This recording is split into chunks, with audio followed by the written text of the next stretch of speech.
శ్మశానంలో ఆయన కూర్చోపోతే ఉగ్రభూతాలు వచ్చి ఓళ్ల మీద పడిపోయి ప్రజల్ని సత్కార్యాలు చెయ్యనివ్వమని అక్కడ కూర్చుని తాండవం చేసి వాళ్ళని కూర్చోబెడతాడు.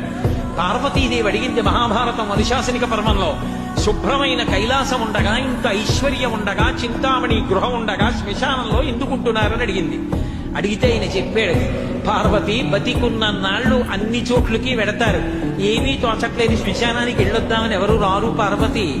నేనంతవాణ్ణంటాడు, పొడుగ్గా ఉన్నానంటాడు, తెల్లగా ఉన్నానంటాడు, పండితుణ్ణంటాడు, పద్యాలు నాకు నోటికొచ్చంటాడు, ఉపన్యాసం చెప్పగలనంటాడు, నాకు పాటలొచ్చంటాడు, నేను నాట్యం చేస్తానంటాడు, నేను అధికారినంటాడు, నా దగ్గర డబ్బు ఉందంటాడు, నేను పాట పాడగలనంటాడు. ఇన్ని ఉన్నాయనుకున్న వాడిలోంచి ఊపిరి బయటికి వెళ్ళిపోయిన తరువాత వాడిని తీసుకెళ్లి 4 కొత్త కర్రల మీద పడుకోబెట్టి చాప చుట్టి తాడు కట్టి పైన నూలుబట్ట కప్పి తీసుకొచ్చి అన్నీ తీసేసి కర్రల మీద పడుకోబెట్టి కాల్చేస్తుంటే జీవుడు లేచి నిలబడి పుర్రె పగిలిపోయిన తరువాత కన్న కొడుకు కూడా స్నానం చేసి వెళ్ళిపోతుంటే చీకటి పడిపోయాక, అయ్య బాబోయ్ చుట్టూ ఉగ్రభూతాలు, నా వాళ్ళన్న వాళ్ళు లేరు, వీళ్ళని నమ్ముకున్నాను, ఒక్కడు లేడని ఏడుస్తుంటే నేనున్నాను రా అని చెప్పడానికి నేను కూడా లేకపోతే చచ్చిన వాడు 1000 మాటలు చచ్చిపోతారని అక్కడ ఉన్నారు పార్వతి, నా కర్మకాలక్కడ లేనన్నాడు.